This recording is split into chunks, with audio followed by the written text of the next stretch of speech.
Hi, இன்னைக்கு நவநீதன் எழுதின இந்த கடைசி 7 நாட்கள் அப்படிங்கிற புக்கை பற்றி தான் பார்க்க போகிறோம். ஸோ இது ஆக்சுவலாக ரொம்ப குட்டி புக்கு, 55 பேஜஸ் தான் இருக்கும். இதில் வர அந்த கதாநாயகனுக்கு என்னென்னா, சடனாக அவனுக்கு ஒரு இன்ட்யூஷன் வருது. நமக்கெல்லாம் தோணும் இல்லை, ஐயோ இது நடக்க போகுது, அந்த மாதிரி அவனுக்கு ஒரு இன்ட்யூஷன் வருது. அந்த இன்ட்யூஷன் என்னது அப்படின்னா, ஒரு வாரத்தில் அவன் செத்து போயிடுவான் அப்படிங்கிறது தான் அவனோட அந்த இன்ட்யூஷன். அவனுக்கு பொதுவாகவே அவன் கனவுல வர நிறைய விஷயம் அவனுக்கு நடந்திருக்கு. ஸோ அதனால அவன் இதை ரொம்ப நம்ப ஆரம்பிச்சிடுறான். கண்டிப்பாக நமக்கு 7 நாளில் ஏதோ நடக்க போகுது, நமக்கு ஏதோ பெரிய ஆபத்து வரப்போகுது, நம்ம உயிருக்கே பிரச்சனை வரப்போகுது அப்படிங்கிறத அவன் ரியலைஸ் பண்ணுறான். அவன் ரியலைஸ் பண்ணதுக்கு அதுக்கப்புறம் அந்த 7 நாள் அவன் என்னென்னலாம் பண்றாங்கிறது தான் இந்த கதையை. அதாவது இந்த 7 நாள்ல ரீடர்ஸ் ஆகிய நம்ம கிட்ட அவன் என்ன கம்யூனிகேட் பண்ண நினைக்கிறான் அப்படிங்கிறது தான் கதையே. ஸோ பொதுவாகவே இந்த மாதிரி புக்கெல்லாம் ஒரு மாதிரி அட்வைசிங் டோனில் போகிறதுக்கு நிறைய சான்ஸ் இருக்குது. அதாவது உங்கள் லைஃப்பை நீங்கள் முழுசாக வாழணும், இப்படி இருக்கணும், அப்படி இருக்கணும்னு சொல்லி ஈஸியாக there is a chance for this kind of books to go in a very advising tone. But இந்த புக்கு அந்த மாதிரி அட்வைஸ்லாம் இல்லாமல் ஒரு 7 டாபிக் அவர் எடுத்திருக்காரு.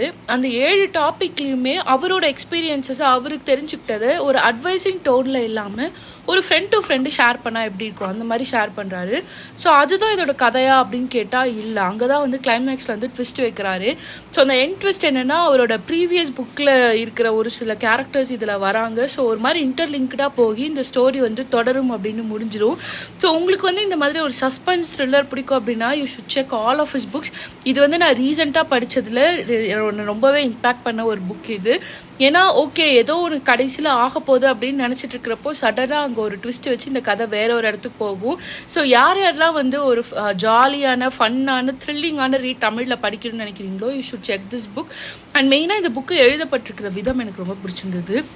அதாவது நம்ம நார்மலாக பேசிக்கிற ஸ்லாங்லேயே இருக்கிறதுனால எல்லாருமே இதை என்ஜாய் பண்ணலாம். ப்ளஸ் எந்த இடத்துலையுமே கதை போர் அடிக்காமல் ஒரு மாதிரி இன்ட்ரெஸ்டிங்காக போயிட்டே இருக்கும். ஓகே, ஏதோ உனக்கு நடக்க போகுதுங்கிற பயம் ஒரு பாயிண்டில் ரீடர்ஸ்க்கும் பயங்கரமாக ட்ரான்ஸ்ஃபர் ஆகிடும். ஸோ அந்த பயம்லாம் தாண்டி கிளைமேக்ஸில் வர அந்த ட்விஸ்ட்டு தான் இந்த புக்கை வேற ஒரு இடத்துக்கு கொண்டு போகுது. So please check this book, கடைசி 7 நாட்கள் by Navaneethan, and it is available on Amazon.